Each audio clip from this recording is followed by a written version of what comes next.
I had a great childhood. I didn't suffer any physical abuse or sexual abuse. But even at 7, I was aware that I was attracted to guys.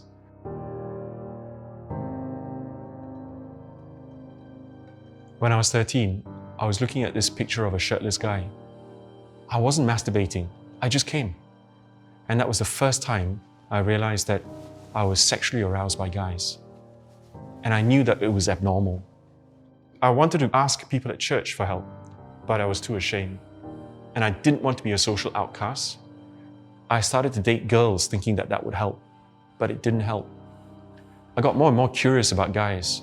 So I started to buy gay magazines, gay porn videos, and I masturbated over them. But I wanted more pleasure. So in my late 20s, I'd spend my nights at gay bars and gay saunas. We don't even need to know each other's name. A single look, a sensual touch, short exchange, that's all it took to initiate sex. I was like a kid in a candy store. Sometimes one treat a day wasn't enough. I'd find myself indulging in sex with 3 or 4 men a day. There was no happiness in it. There was just the desire for sexual pleasure. As the years progressed, I grew more disgusted with myself because I knew that my appetite and indulgences were not healthy for any normal human being. There was this black hole of emptiness that the sex could not fulfill. The more sex I had, the bigger this void grew.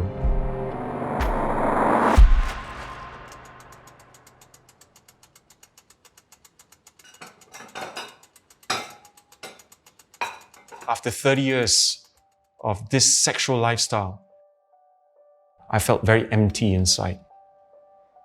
One day in 2014, a friend of mine said that he was going to church. And I told him that I was so dirty that I was not qualified to go to church.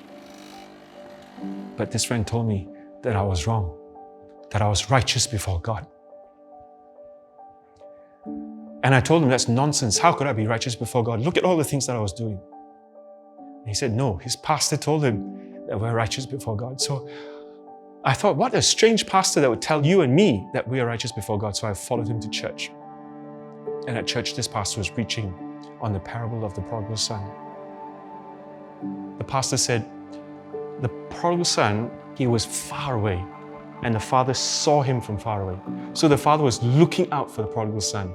He ran to the prodigal son, not the son running to the father, but the father ran to the son. And the pastor said this, do you realize that the son was still dirty at this time?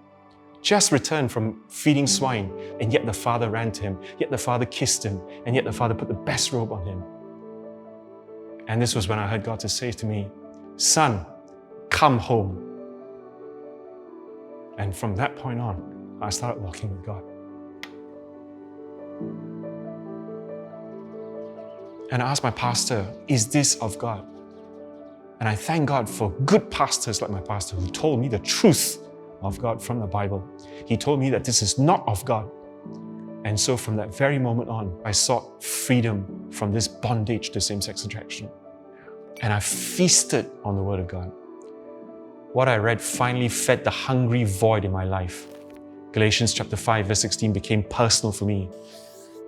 If you walk by the Spirit, you shall not fulfill the lust of the flesh. So I started to realize that this same-sex desire was the desire of my flesh. And I was under addiction to this desire of the flesh. And I started to realize that my spirit born of God has the same desire of God. But because the flesh and the spirit are contrary to each other, there's a war.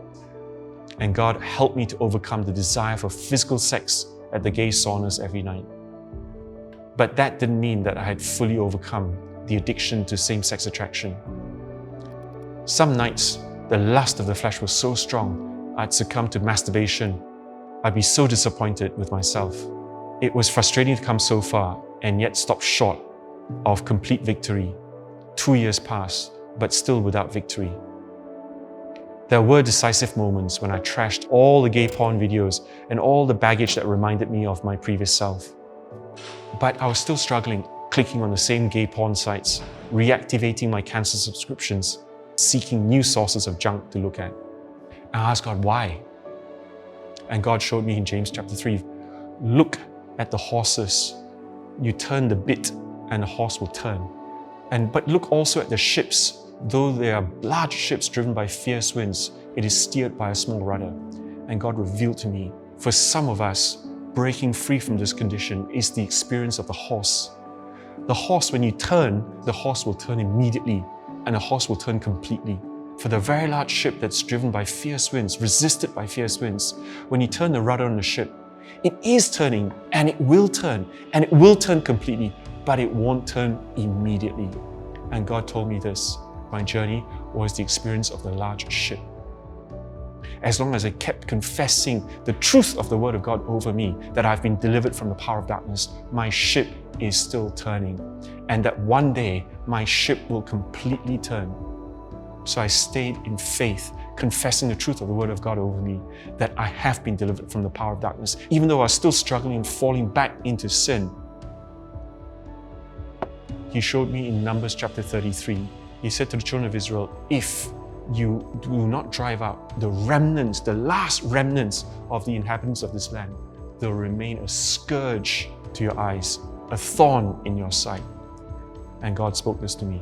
If I'm not prepared to let go of the last remnant of this desire for same-sex attraction, then it will remain a scourge to my eyes, a thorn in my sight for the rest of my life. And when I realized this, that night, the 6th of June, 2018, I said to God, I don't want any of this anymore. I want it all out. And when I said that to God, the power of God rushed into me, the grace of God rushed into me. And from that moment on, I knew I have been completely, totally, and permanently set free from the bondage of same-sex attraction. I realized that freedom from same-sex attraction is not the suppression of the desire. It's not even the absence of the desire, but it's the victory, the overcoming of that desire. So now, from time to time, I may still be tempted by guys. But just as all of us are tempted by random thoughts that come into our mind, I brush those thoughts away. I'm no longer under addiction to those temptations. I'm no longer unable to overcome those temptations. So friends, for those of you who are out there struggling to overcome, you may not see the light at the end of the tunnel, but don't give up. I was there with you. I was there for 2.5 years. But the Word of God is true, even if you don't see it. Stand in faith on what the Word of God says, which is that Jesus has delivered us from the power of darkness. And just as God delivered me by His power, by His Spirit, by His grace, He too can deliver you from the grip of same-sex attraction.